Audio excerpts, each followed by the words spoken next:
You know, usually when we talk about biological mapping, there is this expectation of a really clean static blueprint. Yeah. You look at a cell under a microscope, you identify the nucleus, the membrane, and the scientist just points and says, there it is. Like looking at an architectural floor plan of a house. Right, yeah. It's a comforting illusion, to be honest, but an illusion nonetheless. Biology is not a fixed floor plan, and when you step into the world of modern spatial multi-omics, that static blueprint is just, well, it's completely obliterated. It's ripped up, scattered in the wind, and suddenly written in like 3 different languages. And that is exactly what we are tackling today. We are taking you through a really dense, groundbreaking paper recently published in Nature Methods. It's about a brand new AI framework called 3D-OT. Yeah, and 3D-OT is, it is essentially solving what might be the greatest jigsaw puzzle in modern biology right now. Okay, let's unpack this. Because to really get why this AI is such a big deal, we need to understand the mess it's trying to clean up, right? The spatial multi-omics revolution. Exactly. So for decades, if scientists wanted to know what was happening inside a tissue sample, they essentially just threw it in a blender. They ground up the cells and sequenced the genetic material. Which tells you what is there, but you destroy all the information about where those ingredients originally were. It's like knowing a fruit smoothie contains strawberries and bananas, but having absolutely no idea what the original fruit bowl looked like before you blended it. Right. But now, with spatial multi-omics, we keep the fruit bowl intact. We aren't just looking at what molecules are in a tissue, we are explicitly mapping where they are in physical space. Which sounds great until you realize how murky it gets, because we are looking at multiple omics. Yeah, think of it like trying to read a biology textbook where every page is a different language. One page is transcriptomics, right? That's the RNA, the active instructions currently being read by the cell. Right, and then another page is epigenomics, how the DNA is physically folded and tagged. Or proteomics, the actual protein machines doing the heavy lifting. And to read this whole textbook, scientists have to take physical, microscopically thin slices of tissue.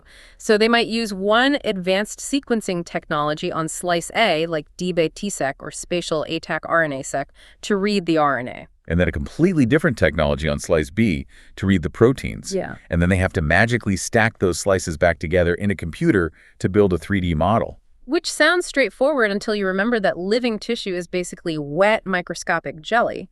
When you physically cut a slice of a brain or a developing embryo, the tissue stretches, it tears slightly, it squishes. Yeah, and in computational biology, we call this nonrigid deformation. Current algorithms absolutely struggle to integrate this diverse molecular info because the slices physically just don't line up anymore. Because the old way of doing this just wasn't cutting it. Previous deep learning models, they just used the spatial information to build simple neighborhood graphs. They basically treated the biological tissue like a subway map. That is the perfect way to visualize the flaw. A subway map tells you that station A connects to station B, right? It tells you who is sitting next to whom. But it completely distorts the actual geographic distance and the true shape of the city above ground. And in biology, physical distance matters immensely. The exact micrometer distance between a cancer cell and an immune cell dictates whether a chemical signal actually reaches its target or just diffuses into nothingness. Exactly. 3D-OT refuses to settle for the subway map. Yeah. It explicitly demands the exact geometric coordinates. Okay, so just to plant a flag here and do a quick mini recap for you listening before we get into the really heavy AI machinery, the main bullet points here. Spatial multi-omics maps molecules in actual physical space, not just a blender, but the massive challenge at aligning different, distorted, squished slices. So my question for you to think about is, what stands out to you about the sheer complexity of mapping biology at this microscopic 3D scale? Imagine holding a wet sponge, slicing it into 20 pieces, and trying to perfectly reconstruct every single pore in a computer. It's a staggering geometric challenge. It really is. And solving that geometric challenge requires a complete rethinking of how artificial intelligence processes spatial data, which brings us to 30T's primary engine. Here's where it gets really interesting. Instead of a standard graph network, 30OT uses a point cloud segmentation model. And this is a specific module called PointNet plus OIFER. Yeah. And when I was reading the paper, my mind immediately went to the LiDAR systems on self-driving cars. Oh, it's a brilliant borrowing of technology from computer vision, honestly. PointNet++ was initially designed to capture the local geometric info of 3D point clouds. Right, an autonomous vehicle doesn't just take a flat photograph of the road, because a photograph is just a 2D grid of pixels. The car shoots out lasers, measures the exact time it takes for the light to bounce back, and maps every pedestrian, every tree as a collection of points floating in 3D space. A point cloud. Exactly. And 30OT treats a slice of biological tissue exactly like that. But mechanically, how does it actually process that cloud? Well, it starts with a k-nearest neighbor algorithm, or KSNN. The AI looks at a specific spot, say a single cell in the tissue slice. It calculates the exact physical Euclidean distance to its neighbors. Usually, it defines the local neighborhood of the 16 closest spots. Okay, so it measures the precise microenvironment. Yes. But here is the mechanical trick that makes PointNet++ so incredibly powerful. As the data moves deeper and deeper into the hidden layers of the neural network, it takes the spatial coordinates, the literal X and Y physical positions on the slice, and it actively concatenates them with the biological features. It glues the GPS coordinates to the gene expression data. Exactly. That concatenation is vital. In older models, once the AI built its little neighborhood graph, it basically just threw away the original X and Y coordinates. It forgot the physics. Wow! Yeah. By repeatedly injecting the literal physical coordinates back into the data stream at every single computational layer, 3D-OT forces the AI to remember where the data came from. It is mathematically impossible for the network to ignore the geometry. Okay, so PointNet++ acts as our flawless 3D scanner. It keeps the geometry perfectly intact, but we still have that multi-language textbook problem. We have a slice sequenced for RNA and a totally different slice sequence for proteins. How do we get the AI to understand both at the same time? That happens through the MLP, the multi-layer perceptron step. Right. Because RNA sequencing might give you a data set of, say, 20,000 genes, and protein sequencing might only give you 50 proteins. The raw data structures are totally incompatible. You can't just overlay them. So what does the MLP actually do mechanically to fix that? It acts as a universal mathematical translator. It takes that highly detailed, spatially aware data from PointNet++ D, and it projects it into a shared, lower-dimensional mathematical space. We call this a latent space. Okay. Inside this latent space, an RNA profile that defines a muscle cell and a protein profile that defines a muscle cell. They will end up grouped together as similar mathematical values, regardless of their original language. So it fuses them. It takes the transcriptomics, proteomics, epigenomics, and fuses them into one unified modality fusion representation for each spot. Exactly. It turns the scattered textbook into a perfectly translated multisensory map. Okay, let's do another quick recap for you listening. The bullets here. PointNet++ acts like a 3D scanner, explicitly encoding physical positional data by gluing X and Y coordinates to the biology. Then, the MLP fuses the different biological languages into one master map. That's the perfect summary. So the question for you to ponder now is, can you picture how treating a slice of brain tissue like a 3D point cloud rather than a flat image completely changes the way AI understands its structure? It changes everything because now we have perfectly defined individual slices. But what's fascinating here is that we still have to stack these slices to build the 3D volume. Right, and we still have to deal with the non-rigid deformation, the squishing. Slice 1 and Slice 2 do not naturally line up anymore because the scalpel messed them up. Yeah, and this is where 3OT introduces a module called sliceogoriad, soft correspondence, optimal transport. Okay, optimal transport. I know that calculates the most mathematically efficient way to move points from Slice A to fit the shape of Slice B. Right, think of it like a shipping logistics algorithm. If you have a pile of sand shaped like a square and you need to move it to form a pile shaped like a circle, optimal transport finds the mathematical path of least resistance, the lowest possible transport cost to move every single grain of sand. Okay, that makes sense for sand. But biology is messy. If a tissue gets physically distorted by a scalpel, the original spatial data isn't just hidden, it's literally destroyed. The cells have been moved. So how can an algorithm possibly know where a cell used to be? Isn't the AI just, hallucinating a biological structure at that point to make the math look pretty? That is a great pushback, and that is the exact danger of using basic optimal transport. And it is precisely why 3OT uses soft correspondence optimal transport with something called Sinkhorn entropy regularization. Okay, walk me through that. What is Sinkhorn entropy actually doing? Well, if you force a rigid one-to-one mapping demanding that cell 1 in slice A must perfectly match exactly one cell in slice B, the AI will absolutely hallucinate. Because the slices have different resolutions, right? Cells die or divide between slices. Exactly. It will violently stretch the data to force a fit. Synchron entropy introduces a highly controlled amount of mathematical noise, or blur. Blur. Why would we want the data to be blurry? Because it creates a probabilistic mapping rather than a rigid one.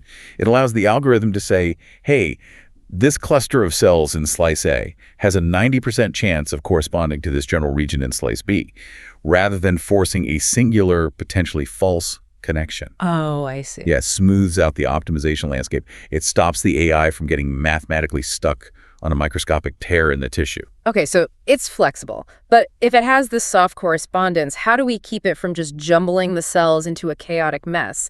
If the tissue is allowed to shift, what prevents the AI from putting a piece of the outer membrane in the middle of the nucleus? Yeah, how does it know what a realistic biological squish looks like? Exactly. That chaos is prevented by an incredibly clever rule programmed into the system. It's called the splat-based zero divergence loss. Zero divergence loss. Okay, that sounds like intense physics jargon. It is, but it's actually easiest to understand if you picture a flowing river. Oh. In fluid dynamics, a vector field tracks how water moves. Divergence measures if water is magically springing out of a source or disappearing down a drain. So zero divergence means the mass is perfectly conserved. No water is created, no water is destroyed. So applied to our tissue slices, the cells are the water. Exactly. The algorithm allows the cells to swirl and create local eddies. That represents local biological differences, or the minor stretching from the scalpel. But the overall volume of cells must flow continuously from slice 1 to slice 2. Wow. The zero divergence loss fundamentally forbids the AI from magically inventing new cells or mathematically deleting inconvenient cells just to make the slices fit. It allows for local flexibility but forces a logical, continuous biological trajectory. It's mass conservation for AI, local freedom, global direction. The algorithm can stretch the map, but it cannot tear it, and it cannot invent data. Right. But once it finishes this highly complex, squish-adjusted alignment, how does it grade its own homework? How does it know the stack is actually structurally sound? It uses a metric called the chamfer distance. It's a mathematical formula that measures the physical closeness of two point clouds. How does it calculate it mechanically? It takes every single point in slice 1 and finds the absolute nearest point in slice 2. It squares that physical Euclidean distance and adds them all up. Then, crucially, it does the exact same thing in reverse, from slice 2 to slice 1. And if the chamfer distance is low, it means the two slices are nestled together incredibly tightly, the alignment is physically accurate. So it's constantly measuring the microscopic gaps between the aligned slices, and it uses that feedback to tune the PointNet plus layers, trying to push that physical distance as close to zero as possible. Exactly. Okay, time for another recap.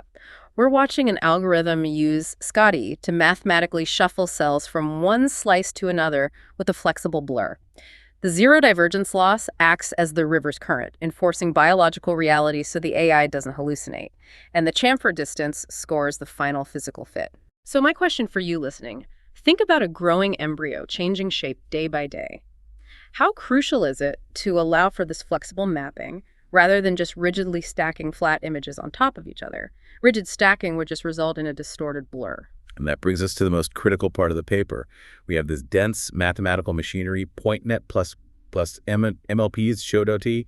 The theory is elegant, but does it actually work on real tissue in the real world? So what does this all mean? Because theory is great, but biology is notoriously uncooperative. The researchers tested 30OT against 7 state-of-the-art computational models, like SEDay, STAGate, SPATiotemporal, PASTE. And they ran it across 14 single-omics datasets and 10 multi-omics datasets, and 30OT outperformed all of them. Let's look at the specific case studies because they reveal exactly why this geometry-aware approach is so revolutionary. Case study 1. Basic architectural geometry in the human brain, specifically the dorsolateral prefrontal cortex, or DLPFC. Right, and the cortex of the brain is famously organized into 6 highly distinct physical layers, plus the white matter. The challenge here is that these layers are physically packed closely together, and chemically, the cells in layer 3 aren't radically different from the cells in layer 4. So to evaluate the AI, they used a metric called the Adjusted Rand Index, or ARI, that measures clustering accuracy. Right? Yeah, it scores how well the AI's identified regions match a human expert's manual, painstaking annotations. An ARI of 1.0 is a flawless match. And 3DOT was the very first method to achieve an ARI score over zero point 0.7 on these complex brain slices. It perfectly reconstructed the distinct sweeping curves of the cortical layers. When you look at the results from the older competing methods, they just kind of blurred the middle layers together. Because they only used a subway map graph. They couldn't see the strict geometric boundaries. 3DOT saw the exact topography. But identifying brain layers is just the baseline. Case study 2 is where human lives are on the line. Human breast cancer tissue. This is where precision is everything. In the sample they used, there was a specific invasive tumor region identified as IDC5 invasive ductal carcinoma.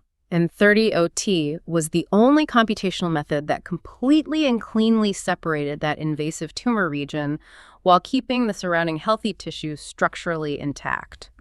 The competing models either blurred the boundary of the tumor, making it look larger than it was, or they wildly fragmented the healthy tissue, scattering false positive tumor cells everywhere. For you listening, think about the clinical implications of that. If you are a surgeon trying to remove a tumor, or an oncologist programming targeted radiation, a blurred boundary means you are either cutting out too much healthy tissue, or far worse, you are leaving invasive cancer cells behind. Yeah. A perfectly mapped 3D boundary fundamentally changes the future of precision medicine. It really does. And while the breast cancer case demonstrates clinical precision, case study 3 demonstrates sheer computational dominance. They used the 3DOT to map the development of a mouse embryo. But they didn't just use different slices. They used entirely different technology platforms. This part of the paper completely blew my mind. They took a slice from a seqFESH platform at embryonic day 8.75. seqFESH is a highly targeted imaging technique. The slice had about 10,000 cells, but it only measured roughly 350 specific genes. Right. And then they tried to align it with a slice taken from a stereosec platform at day 9.5. Now, stereosec is a completely different beast. It captures the entire transcriptome, everything the cell is expressing. So that slice had over 20,000 genes measured, but it only captured about 5,000 cells. The data mismatch is catastrophic. You have a slice with 10,000 cells speaking a 350-word vocabulary and a slice with 5,000 cells speaking a 20,000-word vocabulary. And on top of that, between day 8.75 and day 9.5, the embryo is rapidly growing. The heart is looping, the neural crest is migrating, the tissue is literally folding in on itself. It is the ultimate test of non-rigid deformation. You have massive differences in spatial resolution, wildly different gene counts, and massive biological shifting. And yet 3DOT seamlessly bridged the gap. It successfully mapped the growing heart cardiomyocytes and tracked the complex migration of the neural crest. It translated the seqFESH data and the stereosec data into that shared latent space using the MLP and used SOC to trace the biological flow of the tissue over time. When you look at the competing methods attempting this exact same task, they produced physically impossible alignments. Ugh. Because they couldn't handle the massive resolution mismatch and the complex squishing. I mean, some models literally placed the developing spinal cord in the completely wrong anatomical position. Wow. But 3DOT mapped it flawlessly. Okay, final mini recap. Real-world benchmarks. 3DOT outperforms competitors in identifying brain layers, isolating tumors without blurring healthy tissue, and tracking embryo development across completely mismatched tech platforms. Absolutely. So my question to you is, if you could perfectly map the boundary of a tumor in 3D using this tech, how might that change the future of precision medicine? It's something to really reflect on. If we connect this to the bigger picture, what we are witnessing is a fundamental paradigm shift in computational biology. 3DOT is not just some niche tool designed to patch up one specific type of sequencing data. It is a highly scalable, multitask framework. It does feature abstraction, spatial domain identification, and 3D alignment, all in one cohesive pipeline. Exactly. For years, computational biology has treated space as an afterthought, just a secondary piece of data used to draw simple neighborhood connections. By demanding that absolute spatial geometry be explicitly integrated at every single layer of the neural network via PointNet, plus 3DOT bridges, a massive gap in our understanding. It proves that we cannot truly comprehend the complex chemical signaling of life unless we perfectly understand the physical architecture in which it happens. Right, we finally have a tool that sees not just who the cells are, but how their physical arrangement dictates the actual mechanics of life. It takes the broken, scattered, squished pieces of that multilingual textbook, and it binds them into a fully functional, high-definition, multi-dimensional atlas. We have spent this entire deep dive unpacking how 3D-OT aligns molecular data, the invisible chemical signals, the RNA, the proteins. But I want to leave you with a final provocative thought drawn directly from the author's notes on the future directions of this research. The next frontier. Right. Currently, the system maps the invisible, but the researchers plan to incorporate actual visual histology images next. Standard H&E stained microscope slides. Think about the implications of that for a second.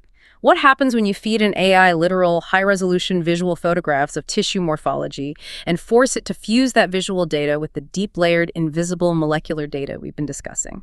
You bridge the macroscopic and the microscopic. You move rapidly toward a perfectly simulated, molecularly accurate 3D model of life, where the visual structure and the chemical engine are seamlessly mathematically integrated. You essentially create a true, dynamic digital twin of living tissue, a model you can test drugs on, simulate surgeries on, and watch biology unfold in perfect high fidelity. Thank you for joining us on this deep dive. We threw a tremendous amount of dense mathematical machinery at you today, from the point clouds of PointNet++ to the fluid dynamics of zero divergence loss. But you stayed with it. Keep questioning the blueprints, keep looking closer, and keep exploring the incredible microscopic worlds within us.